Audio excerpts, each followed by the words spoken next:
Yes, Chef! With Ryan.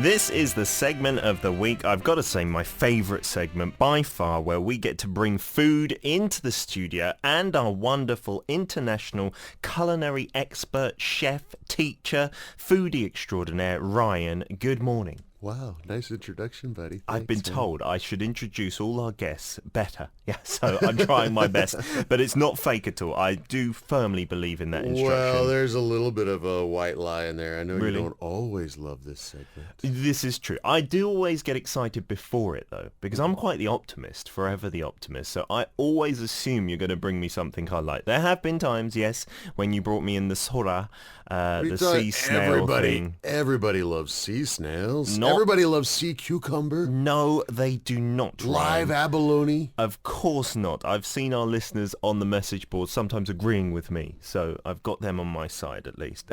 A few of them. But this week, it is something that I'm guessing is going to be pretty well received by most people out there. What was your first experience with ramen? Ramen, let me Maybe not Korean. It ramen. wasn't. No, Oh, okay. It was Japanese. Because in the UK, when I was growing up, the Korean supermarkets were few and far between. But there was a big Japanese community in North London where we lived. Okay. And they had a Japanese supermarket and they had the ramen, the instant noodles. But it was not this type that we've got in the studio, not the cup version, Okay. but the packet version. All right. And it was beef or chicken flavour were the popular ones, or seafood flavour. Yeah. And they looked exactly like the ones you get now in Korea in the packs. And the powder you mix in the water. Yeah, and you boil it in the pan Yeah. for about, 4 minutes or something like that. And those were pretty good or Yeah, fairly really similar? good. Okay. I used to love those, especially there was a really salty beef soup based one. Okay. And I used to love that as a kid, 5-6 years old, munching on that. Well, in the States, unfortunately, I think, we kind of suffer the ramen that I first had growing up, it was garbage. Really? Oh, it's Where total. was In it from? comparison to this stuff, Was it American made? yeah, I guess so. I mean, it's a similar type of product. It's dehydrated. Actually, they're dehydrated by frying them, right? Which is the reason why people love them so much. Yes, they taste so good. Yeah, and so you could get these. I mean, here you're talking maybe $1, right, or less. Yeah, very but cheap. But I remember going off to college and buying a package, and they were 10 cents a pack or 9 cents a pack. 10 cents? Yeah. So like Begwan. way cheaper than what I thought was already reasonable. Smaller, less food, one little powder to mix in. Some of these, have 2 or even 3 things to mix in. And the veggies and things. Right. And the dried, dehydrated onion or other things. Yeah. But these were really simple, and it was just like chicken, shrimp, beef, vegetable, and super cheap. And I, in college trying to save money, sometimes I would just I'm just going to eat ramen all week. Yeah. And it didn't take long to start feeling a little ill. Oh, now you mention it. In the UK, they had UK brand versions called pot noodles Right. and also super noodles. Right. And they are seen as student food because they're not very good. They're very cheap. Yeah. But they don't taste good either. Right, and they're so bad for you. Yeah. So when I came here and I see everybody eating, I was like, really? But then you try it, and man, this is a world above the stuff that I had in the States growing up. So. Absolutely. So firstly, thank you, Ryan. As a chef, we're a bit worried that maybe asking you to introduce ramen, which is instant noodles, doesn't take too many culinary skills. Although having said that, we may be able to give our own tips on this later on. You may have been a bit offended, but you're a fan of ramen. No. Well, honestly, I don't eat ramen very often. But it's just because I love cooking, and this doesn't require a whole lot of effort.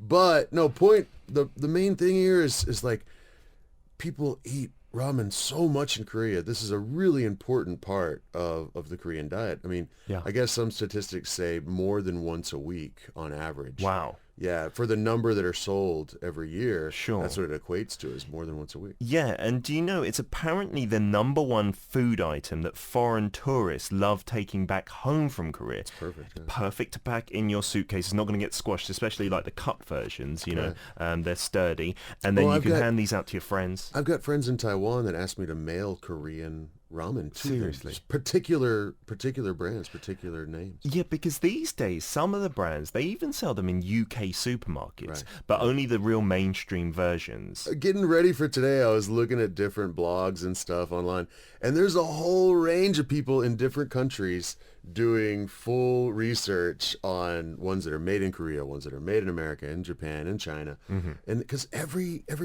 country that I've been to around Asia, they'll have their own version. Have you tried some of these, like the Chinese ones or the Vietnamese ones? No, not so much. And they're all so unique and really it's kind of cool. And they travel well, so if you find an international market, you can usually find these, and they can give you a hint into the flavor profiles of another country. Absolutely. Korean ramens do taste pretty unique to Korea, right? Yeah. Why don't we do this? While we're talking, let's actually cook these. I'm going to call it cooking because it's the first thing I learned to cook, so to speak, when I was young at home. And I used to think, yeah, I'm quite the chef, putting in the powder, the dried vegetables. So we got two versions here. We'll put in the water. It takes, what, like 3 minutes-ish? Yeah, you know, there's actually an app you can download that'll help you cook your ramen just perfectly. What, a cup ramen? Seriously? There's what an help app. do you There's need an app for this? your phone that you can use to make sure. Is it that just a timer? Yeah, basically. So for those listeners who are lucky enough to watch video radio and you've never come across this is what you get inside. So there's also a line on the cover which tells you where to rip the cover to, which is about halfway. Inside, let me see if I can get this out, just to show our listeners who've never seen this before. This is your block of dried fried noodles, is it? Is pretty much mostly fried. Yeah, well, this was actually just created, this style was only created about 50, 60 years ago. Really? And it's really, it can be done very quickly because it's fried to dehydrate the noodles. They're par cooked, then fried to dehydrate them, and then they keep forever. It's a great... Really a long time, don't they? Yeah. I mean, it travels so well, so... yeah, and that being fried adds that fat. I mean, if you look at the nutritional value, a lot of sodium, plenty of fat, and just really flavorful. Yeah, not the best thing for your health. But do you know what I used to love doing is like eating half of this raw, because you crunch on this and it's like like a potato chip, like a snack. And in Korea they sell these as a snack separately. There's another version which you can just the bag munch. That you just open, shake the powder in, and then you just eat break them. it up, and it's is good. addictive. You know, back in the States, one time I was out with some friends on the lake, and someone had made this salad recipe that they'd found where they took these kind of noodles, no seasoning on them at all, just these kind of noodles, broke them up, and then add in like raisins and carrots and some mayo and some other, maybe some cabbage, and it becomes this interesting little like crunchy part of the salad. Yeah, it could be part of a salad, couldn't it? Yeah. And then I've just poured in the powder that comes with the noodles. That's all that comes in this cup noodles. Some of them are more complex and you'll have like 3 or 4 pouches. Right. Some can even have the sesame oil in there in a little pouch. That's a good one as well. And not all of them. I guess the true ramen would be the dehydrated fried ones, but not all of them are. Some of them are dehydrated by air drying, and so they'd be a little healthier for you. Others will have, the rice noodles in there, or maybe the thicker, chewy kind of noodles. So much variety. Oh man, it's ridiculous.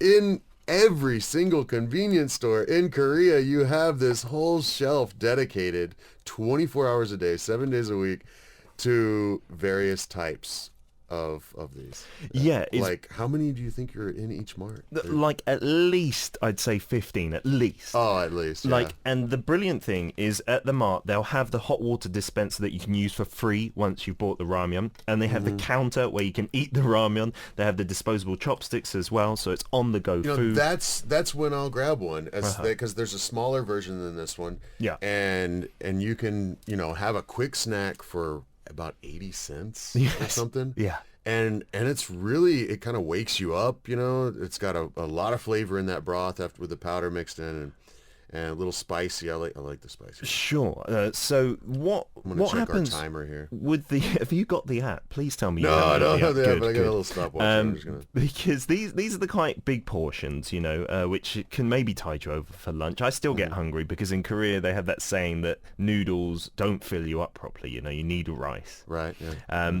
But the brilliant thing about Korean noodles is they've got the line indentation inside, Sure. which shows you how much water exactly to put in. Yeah. So it's like a dummy's guide to making ramen. It does make it quite easy. Yeah. You don't even need, like you used to when I used to cook the Japanese cup noodles, you have to put a plate on here to hold the cover down. Right. But here they've got little folds on the cover and you fold those over and that stops the steam from getting out fairly effectively as well, right?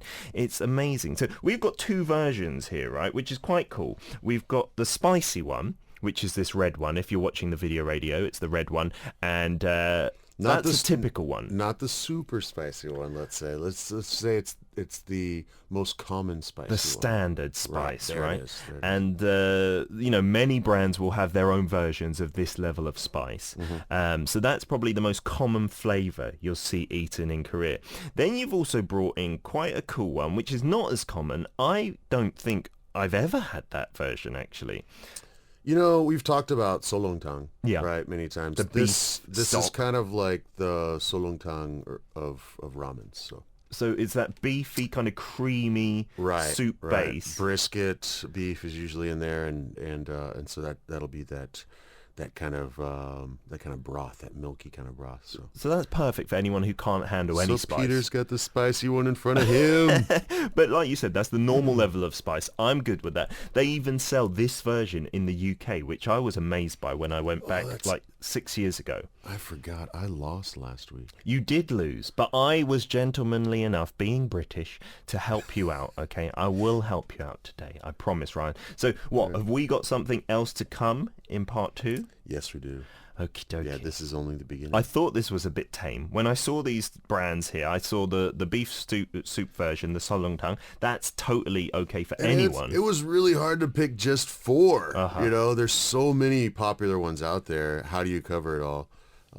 It's so difficult. But this is a pretty good range. We got the beef kind, the spicy kind. We got a really spicy one coming. Nice. Which technically I lost the challenge last week. You're going to have to eat the bulk for sure. Yeah. And part of the challenge is also you have to rub those noodles in your eyes. I forgot to tell you about that bit.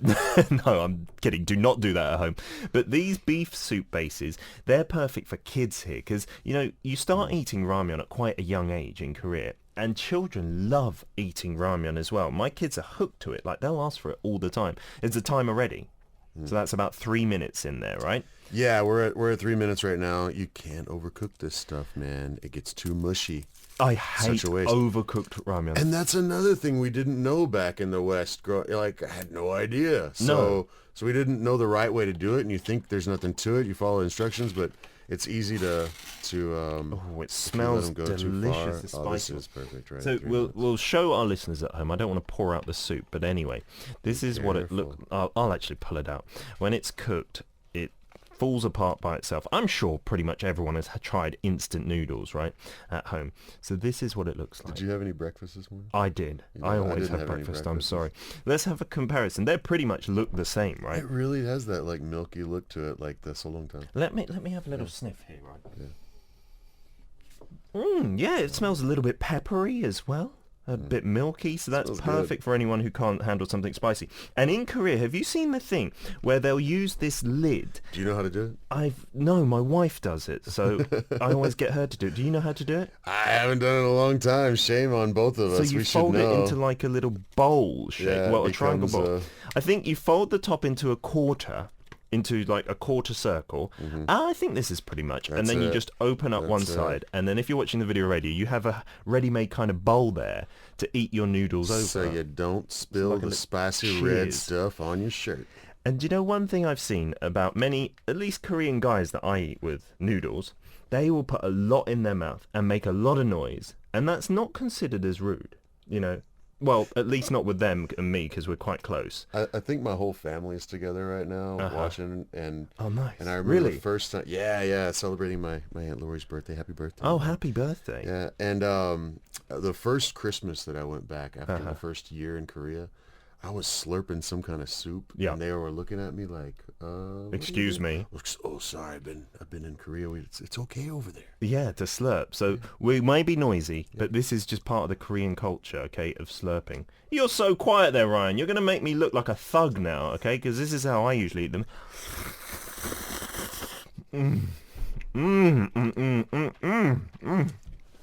I haven't had these for a very long time. Excuse me for talking with a full mouth, but they are so good. That was pretty good. These spicy ones, they've got like the little vegetables, the dried vegetables in there. That's the one I usually eat. I usually get that one. But this is pretty good too. It is pretty messy when you're slurping them. Like, you'll get little bits of soup on your script if you've got a script in front of you. I see that. You better be careful. Yeah, I'm going to get in trouble with the engineer. But anyway, it's quite spicy as well. So whenever I eat this as well, I'm sweating. You know, by the time I finish the whole bowl, I'll usually drink the soup as well. Some people like to put some rice in it as well at the end. It's delicious. Well, there's such a culture here of having a late night snack. Man. Let's swap. Yeah. My old roommate here in Korea is a friend from back in the States. He was notorious for always, or probably still is, for always having ramen late at night. And man, he would just tear up these spicy ones and then just crash out. But they say in Korea, if you eat it late at night, you'll wake up the next day with a swollen face. Like, that's the belief, right? And having a swollen face is not desirable here, you know. Small faces are attractive. Right. So many women will say they will not eat this too late at night. Or if they do, they say one of the secrets is to put some milk in the soup. And it kind of balances it out. I'm not sure if that's true. Tame the sodium down a little bit. This beef stock base is fantastic if you're not good with spices and you want something to warm you up as well. Maybe not ideal for summer, and that is why I am already sweating in here. We'll play a song, and we've got some more extreme versions of ramyeon after the break, right? You enjoying that, Ryan, yeah? All right, we'll play some Ihai. This is My Star. We're back for part 2 of Yes Chef. Ryan in the studio, our global chef, expert extraordinaire with all things cooking, and we're talking instant noodles. We're wasting your talent. But, Ryan... I'm happy to do this. This is fun, man. This is your breakfast as well. Yeah, and it's summertime. Right? I'm on break from the college. Oh, really? You need a holiday. Chill out. Absolutely. And I didn't have to cook anything last night. I was out having a good time. That's good. And then this is the perfect... Many people say this is a good, like, hangover cure. Like That's some true. ramen afterwards. That's because true. Koreans love to have the spicy soup, like, the next day after drinking. Gets you going. That's Gets what you they back say. back on track. It's like hot coffee, you know? But, like, if you say that to one of my British friends, you know, let's go out for some spicy stew with, like, bones and potatoes in it, they're like, what are you talking about? Do you want to make me, you know, vomit after a night of drinking? Because in the UK, I'm sure it's the same in the US, it's like pizza, hamburgers. Greasy stuff, It's the opposite. Right, People in Korea, when I say that, let's have a pizza or a burger the day after. In Mexico, it's kind of the bridge of both. You get some of the greasy stuff, but you also have some spicy soups. Oh, seriously? On the side, that might be perfect. I've gotten used to both now, so both really do hit the spot. I think the spicy soup, it does something to your insides, like kind of settles them down almost, right? So there must be something behind that. So we did some fairly tame, common versions before. Now for some more unusual versions of instant noodles. We've got 2 here, so please explain, Ryan. First up, what is this one that I've got in my hand? Well, this is the one that's normally called, in English, it's called like the black bean sauce, okay? And this is a Koreanized version of Chinese food, known as like jjajangmyeon. But in a ramen form. So this one, you put the water in, and then you pour after it's done cooking the noodles, you pour the water out, and then combine in your powders. Okay, so let's put in the powders in there. All right, you take one, I'll take one. There's no soup in this version, because with jjajangmyeon, if you've tried it before, the black bean noodles in Korea, there's no soup. There's just a thick black sauce over it, right? And it's very different to black bean noodles in the UK or the US. Like, the sauce tastes completely different, right? You don't have a similar version of I've never had anything like this back home, except for maybe at a Chinese restaurant, something kind of similar with like an oyster sauce or, Okay, so that's a real, like, brown black powder. And these noodles in here, we've pre-cooked them. Did you ever see the movie where the guy's stuck on the island in the Han River and he really wants to have these? No. No. He has a craving for it. Yeah, so he starts growing corn so he can make noodles out of it on one of those little islands in the Han River. Like Surely he could just there. go to like a Pyeongchang, a convenience He's store. stuck on the island. He can't get off. Oh, really? Yeah. He's he's like a castaway on an island in the middle of the city. In the Han River? Yeah. That's an interesting story. Yeah, Can't he call for help? Yeah, he's waving at tourist boats going by, but they think he's just like waving to say hello or something. Okay, so while you're mixing that, we'll introduce this other one, which, I don't know, the cover, they've changed it in recent years, but this is the super spicy version known as 불닭 볶음면. If you've watched or listened to Arirang Radio for years, you'll know I did this challenge actually when it first came out, maybe 2013. Oh, really? So spicy, based on the fire chicken, which is 불닭, right? I've never tried this. Oh, I'm really? curious to see how. Well, you're good with spices. So you though, know right? better than I do on this. I do like spicy food. I couldn't speak. I think we had to play like 5 songs in a row while I was just choking. But these noodles also, you cook them, you pour out the water, and then you mix in the ingredients. So I think it's got the dried vegetables. I don't know if we should, I don't know if we should do that one last or save this one to calm our palates down after it. I don't know. No, I think this should be the climax, the spicy one. Oh, goodness. And the sauce that you have to put into this is not a powder. It's an actual sauce, almost like chili pepper paste, I would say. So let me squeeze that into here. Wow, this just looks spicy, doesn't it? It looks like another level. Wait, wow. Just take a little bit here. Okay. It's not too bad. Not as bad as you thought it might be.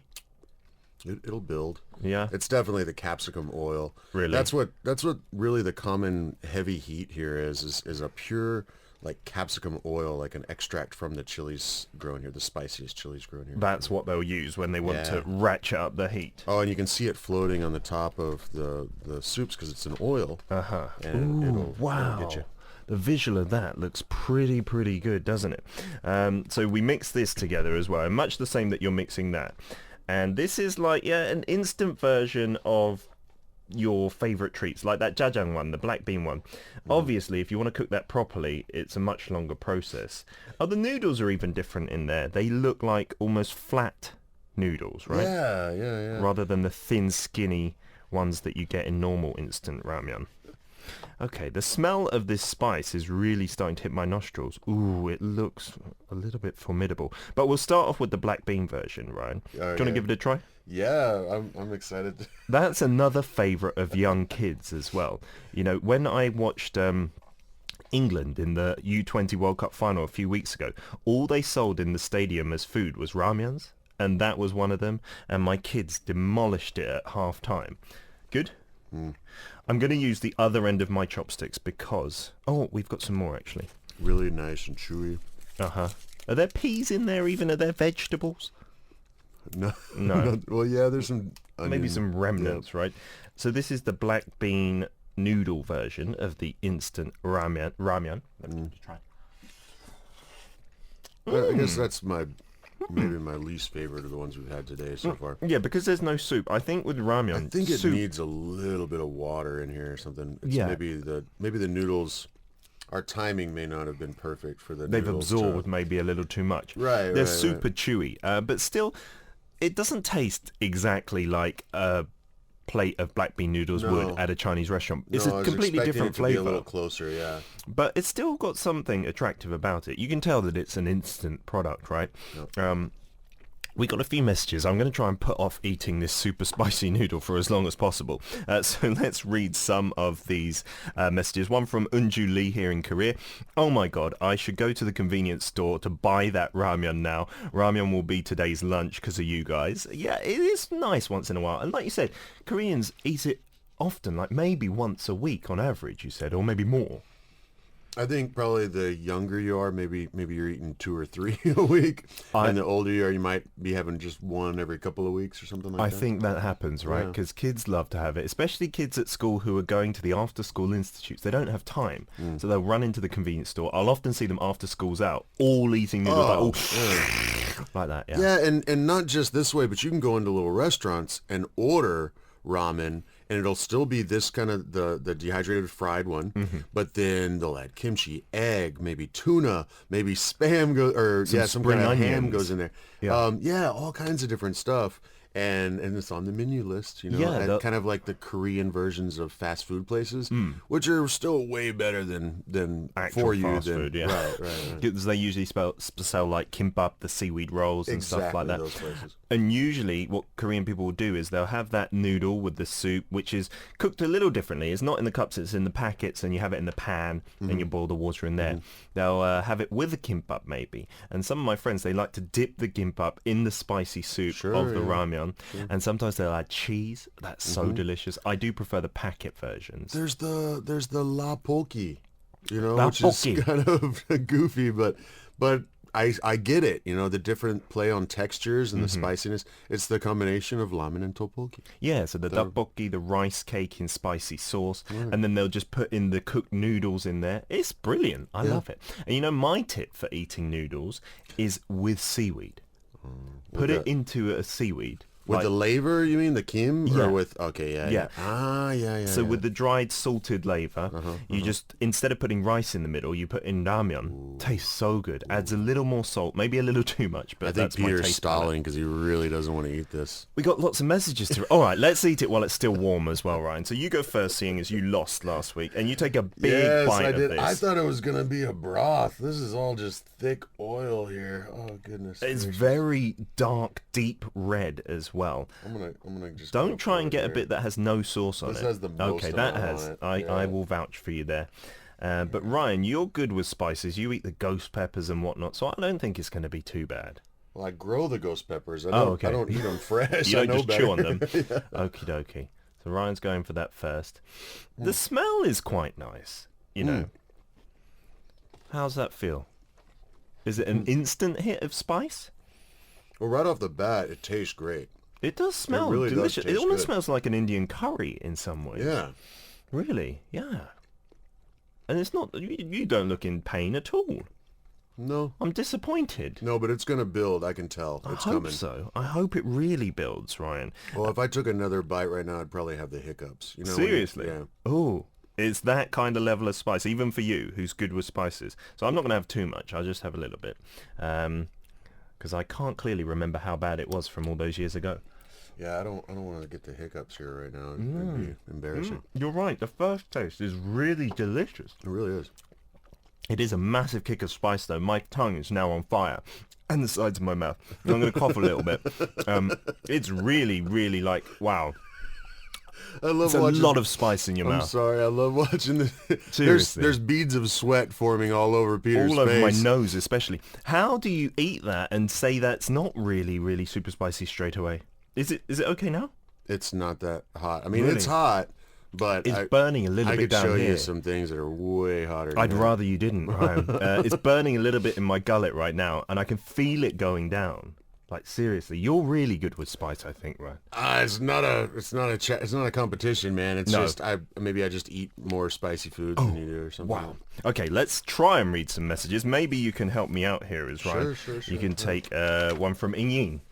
Hey, okay, ramen is my best friend whenever I travel to Korea because I don't like to eat it at restaurant alone. Oh, yeah, of course.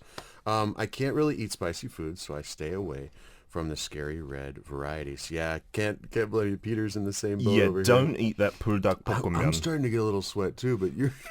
I'm really going. Can we get some tissues in here? I'm going to eat this jajangmyeon, the black bean version, because wow. Okay.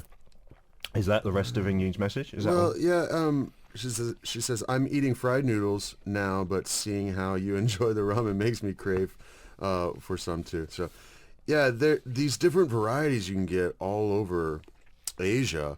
I really, it could be a good theme party to do with friends, just like instant noodles. Get all the different kinds. Everybody bring all the different kinds, because I'm not kidding. When the first time I had the Vietnamese variety, I was like, wow, this is really interesting. Is it like the rice noodles then? Yes, yes, and you cook them and then pour off the water and then add 4 different little packets. One is an oil, one is a powder, one is like a fried shallot thing, and I can't remember the fourth one. But dried dehydrated vegetables.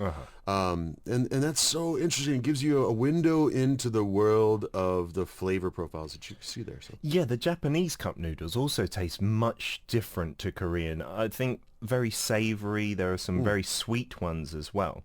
But in Korea, for the most part, I'd say, just my estimate, maybe 70% or upwards are the spicy versions. Right. And recently, well, it's not that recent anymore, 3-4 years ago, they had a popular variety which was not red in colour. It was the clear spicy one. It was made from chicken stock as well, and it had a little trend. I'm thinking if you eat the whole of that, then you would be struggling unless you're very good with spice. Guaranteed. That fire chicken version. I really would start to hiccup. I could feel it coming on. Please you know, when eat it until you hiccup, Ryan. I want to see scared. this. How much time we got left? Can we? Yeah, a good few minutes, but I'll hold the fort down with some messages. If you're watching video radio, you can see I am actually fanning myself. I'm that hot. Soapdoll in Korea says, this reminds me of my childhood. The komtangmyeon, or the beef stock one that you cooked earlier, that's the first one I ever cooked. When I was younger, I cooked that one for me and my little brother. It was very delicious, and an amount of because I boiled it so long, we really enjoyed it. Oh, I see, you boiled it too long and it got too overcooked. Yeah, with ramyeon, really follow the guidelines, because when it gets too overcooked, it sucks up too much water, right? And it just tastes too almost soggy. I've got a lot of friends that like it really undercooked. Me actually. too. Yeah. Yeah. Al dente almost, like a pasta, right? With a bit of crunch to it. I think that's much better than overcooked. Because the longer you leave it in the soup as well, it keeps kind of cooking a little bit. So it's better to have it undercooked than overcooked. Is that not getting worse, right? This is interesting, man. It really Is it the spiciest you've had in an instant noodle? Absolutely. Yeah. Yeah. Do you think that would be quite popular elsewhere? As a little side dish, like just kind of something fun to try. Yeah. Absolutely. As a little challenge, or as a little dare game punishment. Well, if you had like a wing restaurant back in the States or in another place, and you had some of these around for people to try, they would definitely get a kick out of it. Yeah, I think just to see the reaction, right? Yeah. Annie from Singapore says, I love ramyeon, especially the spicy soup one. It's some sort of comfort food for me, so I'm definitely looking forward to this segment. And then Siska says, we have so many variants of instant noodles in Indonesia. I need to bring some for you guys next time. We've got soup ones like chicken garlic, spicy gulai, meatball, and other local flavors. Dried ones like rendang and sambal mata, rika, and even bulgogi ones and tomyan. Oh, tomyan gung, that would be great as a noodle. Quite spicy. You're getting a little hot like me, yeah? Starting to get there, yeah. That's pretty impressive, right? Tom Yum Goon would be an awesome... I'd like... Well, part of me says, don't dumb down the awesome flavors of traditional food and make it into a ramen. But, it's all fun. It's all fun to just try and play with. And you're having fun over there, Ryan. You're going to demolish that. Well done. Hey, spicy food releases endorphins because of the pain. Makes you happy in a way, doesn't it? So we've been talking all about ramyeon, or instant noodles, today with Chef Ryan, who graciously forwent cooking for us, instead prepared these. That's nice. You like it, yeah? The spicy... I think I'm going to finish the this. super spicy one. You have nearly already. So if you want, you can check this out on YouTube. This is what we upload once a week. To find that, it's Arirang Radio's YouTube channel. Just type in Arirang Radio into YouTube, and you can watch the show as well. #DailyK, 9 to 11 a.m. on the on-air channel every single day.